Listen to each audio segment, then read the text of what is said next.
Point 4, let me clear my board. I'm gonna get some hot chick. I'm gonna sit here and wipe the board.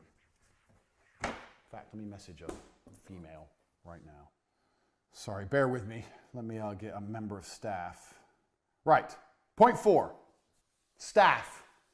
Now, this is gonna be a controversial one, but bear with me. If you're watching so far, you should have learned a lot because we're just getting fucking started. We have 100 business points to go through. We're on number fucking 3. Number 4, family and friends are actually the best staff you can possibly get. Now, people say don't mix friends with business, don't mix family with business. Can you clean my board? Sit here and wipe it, please. Don't mix friends with business. Get that shit off. Don't mix friends with business, don't mix family with business. That's a lie. So the reason people say this is because people are dickheads and they can't get along with anyone. They can't get along with anybody long enough to make any money. But I guarantee you have family members right this second who could make you money. I guarantee you have a 15-year-old niece, nephew, cousin, brother, whoever, who knows more about computers than you do. I guarantee there's a 15-year-old out there with nothing better to do who knows more about Photoshop than you do right now. His stupid ass needs a job. So you can start a company right now. You can call up all your cousins. One of my cousins works for me. My brother works for me. One of your cousins, nieces, nephews, whatever, some 15, 16-year-old who's in school and bored and say, we're starting a company. I'm going to make you a director. You're going to have 10% of the business. You're going to do everything I say. And by the time you're 20, you're going to be rich. Not bad. 7 out of 10. You're going to be rich. And he'll come start doing work for you. Now, if he won't listen to you, well, then I don't know. If you can't tell a 15-year-old to do, then you're a dickhead. But me, I always have people I can call on. There must be younger people. You don't need some old person. You need young people. And the reason for this is because young people have nothing to lose. If you hire a 30-year-old man, he has to pay his rent. He hasn't got time to waste. He has rent to pay. He has a car payment to pay, whatever. A 15-year-old, he has nothing. He only doesn't play video games. So if the business fails, who cares? He has nothing to lose. So why don't you utilize him? You must have friends or family members who are young enough in a position that they have time to waste. Don't hire people who can't afford to not pay their rent. Hire people who live for free. If you have friends and they have a kid, go to your friends and say, your kid's 15, he's good with computers. Yeah, I'm thinking of starting a company. I'm thinking of letting him work with me for free at the beginning, see if he's good, and if he's good, I'll start paying him. They'll love that. They'll love the idea of their son or daughter getting some enterprising work. Yeah, good idea. What's the business name? Bang! There are free, effectively free workers everywhere. And if they're not free, they're extremely cheap. And they're everywhere. You just don't utilize them. So now, let's think of you own a website business. I don't fucking know website business. Let's say you don't know, like you're me. I don't know anything about building websites. You want to start a website company. It's oversaturated. I wouldn't recommend it, but let's say you start one. You go and you find a 15-year-old, and you tell his ass to learn how to make websites. You convince him it's a good idea, and then you start taking money and you give it to the 15-year-old. You're a middleman now. The 15-year-old works for free. You can do websites cheap now. You can do websites for $300. I'll do an entire website for $300. Half now, half when it's done. People are like, $300 for a website? Yeah, $150 now after it's done. Take $150, give $50 to the 15-year-old, tell him when he's done, he gets another $50. $100 for him, $200 for you, you ain't done shit, boom, wham, bam, done. He can even start your company website for advertising at the beginning for free. Bang, you have free workers out there. Find young people, because young people can afford to work for fucking nothing. You trying to find members of staff that have mortgages and fucking pension plans, that's expensive. The best staff you can find are young people. And in most cases, young people know more than the old people anyway, especially about technology and stuff.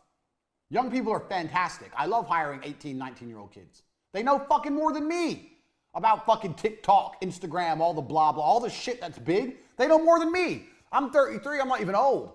These kids are sitting there going, we need to do this and this and this. I'm like, go then. They're like, I'm like, how long is it going to take? They're like, a week. I said, no, it's going to be ready tomorrow. Tomorrow, show me it. Done. Don't piss me off. Go. Speed. Back to lesson 1. Bang. So you already have workers for your business. You already have them. You just don't fucking use them because you're lazy. So contact them right now. Let's get started. I apologize for the change of face, but Andrew has invited me here to talk about another very important point when it comes to making money, which is work with family when possible. That's why I'm here. Now, it's very easy for people like me and Andrew to tell you to work just with family members because we're two brothers and we're exceptionally close, but we actually learned this from other people. Me and Andrew have always been best friends, but we used to fight and argue when we were growing up, and when we were 16, 17, we worked in completely different, let's call it fields. I mean, we worked different jobs. We weren't actively putting our resources together and trying to make money. We had some friends who were Pakistani guys from the United Kingdom, and they taught us a very important lesson. One of our friends, I won't say his name, but he had a Ferrari and he used to drive it around our hometown. And we were very impressed, and we said, well, how do you have this Ferrari? Because he was only a lawyer, a junior lawyer, making maybe £50,000 a year. A good income, but not a Ferrari income. And he told us, he said, you English people, you white people actually, he said, mixed race, have it all wrong. I have 6 brothers, and what me and my brothers do is this. One of us is a doctor, one's a dentist, one's a lawyer, one's an architect. We're all in different fields. What we do is we live in the same house. Our wives live with us. Our wives cook the meals and look after our children. And we pool all of our money together. That way we own the house instead of renting 6 other houses. I thought, oh, that's pretty clever. And what about the Ferrari? He said, well, a Ferrari finance payment is £2,000 a month, more than me on my own. However, I don't drive the car all the time. So me and all of my brothers, we bought these finance agreements for the Ferrari, our Range Rover, and our Rolls Royce. And we all drive them whenever we want. I thought, wow, that is smart. That's a conversation that got me and Andrew thinking at a very young age. From that point on, whenever we were renting a small apartment, we'd rent it together rather than pay 2 separate rents. Property prices in England were still too expensive for us to buy. But when we worked together, when we were looking at making money, we thought, how can we do this together? And everything from there went into a single pot. Up until this day, we're multi-millionaires. We share bank accounts. I don't know what's in whose account, under what name, which house, which car is owned by who. I mean, I know on paper, but it doesn't matter because everything is collectively owned. Now it doesn't matter so much. Me or Andrew could go our separate ways, buy our own family home and have 3 supercars each if we wanted to, but we don't. You see, when we were much younger, our first ever supercar was an Aston Martin Vantage. An old one, cost us £65,000 secondhand. It wasn't the most amazing car, but we paid for it, the both of us. That way we had a supercar for both of us to use. The money we saved, we put into business, the other activities we were doing, and that helped us propel forward to the point we're at now. So sure, it'd be easy to divide resources and split now, but why?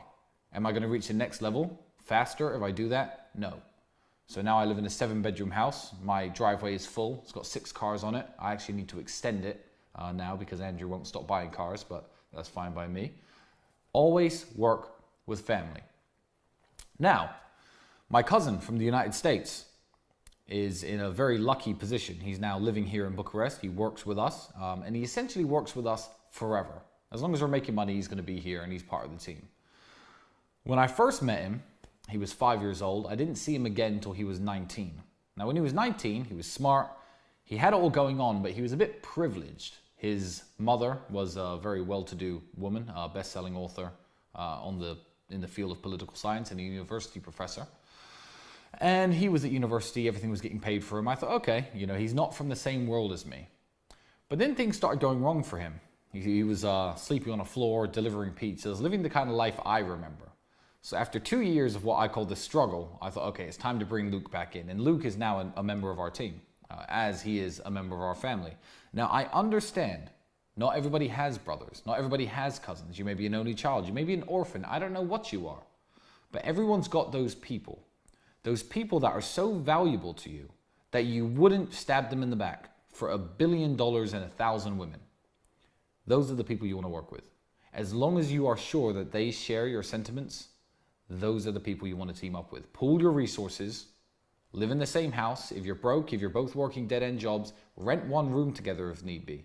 If you're good friends, if you meet a woman, tell them to take a walk for an hour and come back. That is one of the keys to mine and Andrew's success.